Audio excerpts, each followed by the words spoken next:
da primeira carta de Pedro, no capítulo 3, os versículos 18 até o 22. Pois o próprio Cristo sofreu uma vez por todas pelos pecados, um homem bom em favor dos maus, para levar vocês a Deus. Ele morreu no corpo, mas foi ressuscitado no Espírito. E no Espírito foi e pregou aos espíritos que estavam presos. Estes eram os espíritos daqueles que não tinham obedecido a Deus, quando ele ficou esperando com paciência nos dias em que Noé estava construindo a barca. As poucas pessoas que estavam nela, 8 ao todo, foram salvas pela água. Aquela água representava o batismo, que agora salva vocês. Esse batismo não é lavar a sujeira do corpo, mas é o compromisso feito com Deus, o qual vem de uma consciência limpa. Essa salvação vem por meio da ressurreição de Jesus Cristo, que foi para o céu e está ao lado direito de Deus, governando os anjos e as autoridades e os poderes do céu. Até aqui o texto de 1 Pedro, que a graça e a paz daquele que era, que é e que há de vir esteja com cada uma de vocês. Amém. Irmãs e irmãos em Cristo Jesus, quantas vezes, desde o começo da pandemia, você escutou a frase "fique em casa"? Não dá nem para contar, né? Essa frase gerou muitas divergências de opiniões, revoltas, críticas, quase como uma tendência do nosso tempo de polarização. Depende de quem fala, né? Acontece que a maioria da nossa população ainda vive hoje numa situação tal que, se ficarem em casa, morrem de fome. É quase como se sair o bicho pega e se ficar o bicho come, e o bicho muda de rosto. Muitas vezes pode ser a pandemia, outra vez pode ser a fome ou a depressão, a falta de solidariedade e compaixão das pessoas, ou até mesmo falta de políticas públicas que garantam direitos básicos dos cidadãos e assim por diante. Cada lado terá suas defesas. Mesmo assim, nós ouvimos insistentemente a frase "se puder, fique em casa". Aqui foi acrescentado um "se puder". Mudou um pouco o tom. Fato é que é bom estar em casa. Mas a nossa casa pode não ser só aquele lugar que nos abriga da chuva, do sol e onde nós temos o tempo de descanso. A nossa casa, o nosso lar, é sempre o lugar onde nós nos sentimos bem e seguros. Sabe aquela sensação de voltar para casa depois de vários dias de férias que foram boas, mas sempre tem aquela frase que diz assim: nada como a minha casa, nada como a minha cama, nada como o meu sofá. Enfim, lar, casa é onde nós nos sentimos assim. E se consideramos a nossa comunidade de fé como nossa casa, devemos poder dizer: nada como a minha comunidade, nada como a minha igreja.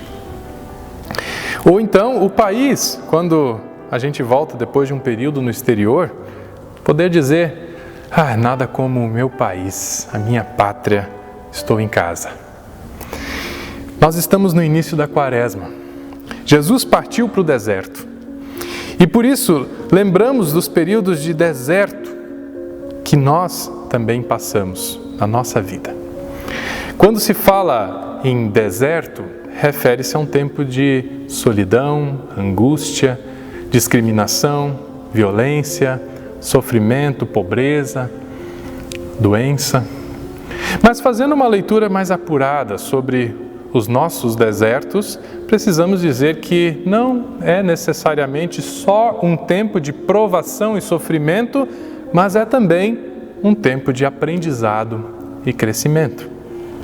Provavelmente vocês ouviram um ditado popular, e até já devem ter dito em algum momento na vida: aquilo que não me mata me deixa mais forte. Mesmo assim, talvez a gente não goste muito desse tempo de Quaresma. Olhar para o sofrimento de Jesus Cristo, quando também nós enfrentamos situações de sofrimento, Mas o nosso desafio como cristãos é encontrar o sentido desse tempo em nosso batismo, em nossa confirmação para a vida de fé. Ir com Jesus e encarar as situações difíceis da existência e ressurgir com Ele na Páscoa. É como uma superação de todo mal. Ter aquele sentimento de nada como estar em casa de novo. Não significa dizer que Deus quer e faz com que nós passemos por algum sofrimento, de modo algum. Na carta do apóstolo Pedro, nós lemos que o único sofrimento digno de ser sofrido por um cristão, uma cristã, é aquele que se sofre em nome da justiça, da verdade e da fidelidade a Deus. Sofrer por buscar uma consciência limpa e só. Esse texto que nós lemos hoje foi escrito a várias comunidades que vinham sendo perseguidas pelo Império Romano. As pessoas da comunidade para quem Pedro escreve são refugiadas. Foi um período de muita perseguição e morte aos cristãos. Incendiados, arremessados aos leões e destroçados, crucificados de cabeça para baixo. A maneira de não receber a sentença de morte ou de ser obrigado a trabalhar, forçado até a morte, era realizar um sacrifício em praça pública aos deuses romanos e também professar uma frase de maldição contra Jesus Cristo. Quem conseguiu se esconder precisava se mudar seguidamente por causa da sua fé. Nessa situação de perseguição nasce uma palavra que nós conhecemos bem. A palavra no grego é paraoikos.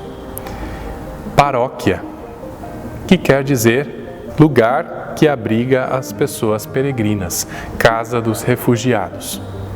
Havia muitas crianças órfãs e idosos sem filhos para cuidar, mas os cristãos tinham essa marca de unidade na diversidade.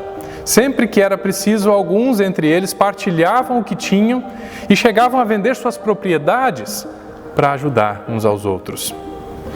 Deus reúne com profunda compaixão os seus filhos, suas filhas, dispersos e perseguidos. Cristo vem e nos lembra sempre de novo, vocês não estão sozinhos. Qual é o significado da sua comunidade para você na sua vida, da sua paróquia? Em meio a esse mundo tão cheio de refugiados, tão violento, tão injusto e miserável, qual é a função da sua paróquia? Este é um grande desafio para nós como igreja. Afinal, onde é o meu lar? É possível dizer com alegria, aqui é o meu lar? Que acolhe e fortalece a minha fé em Jesus Cristo? Mas tantos outros que estão espalhados por aí, que não têm um lar. Essa sensação gostosa de pertencimento a Deus em nossa paróquia, em nossa comunidade, precisa se transformar em acolhimento para todos e todas as pessoas.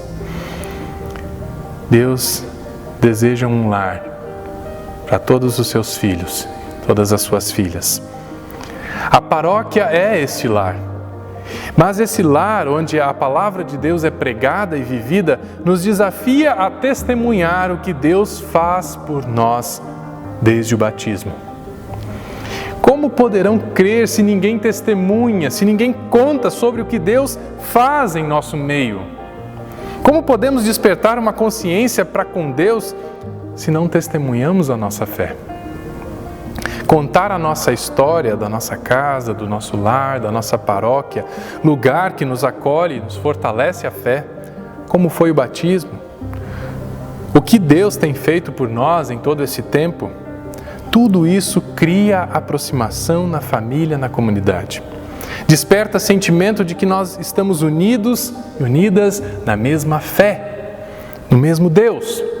Se lembramos bem da história de Noé, a tendência é de dizer que estamos vivendo tempos parecidos com aqueles.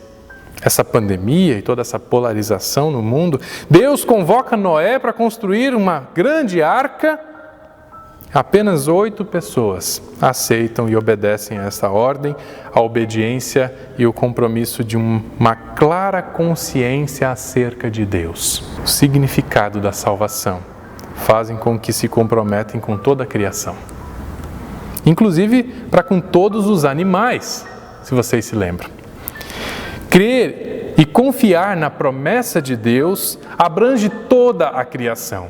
Comunidades são convidadas a serem arcas que testemunham vida em meio ao mundo. Mesmo que sejamos apenas um punhado de gente, importa a nossa consciência em relação a Deus, de que através do batismo somos incluídos, unidos com Cristo para viver a nova vida.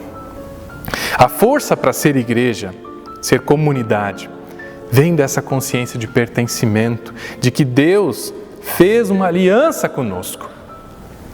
Nós precisamos aprender a navegar e a pensar sobre como é essa grande arca, essa comunidade, espaço de peregrinos que vieram de muitos lugares e de muitas tradições e experiências religiosas. Cristo nos convida a embarcar nessa arca e a navegar. Você vem?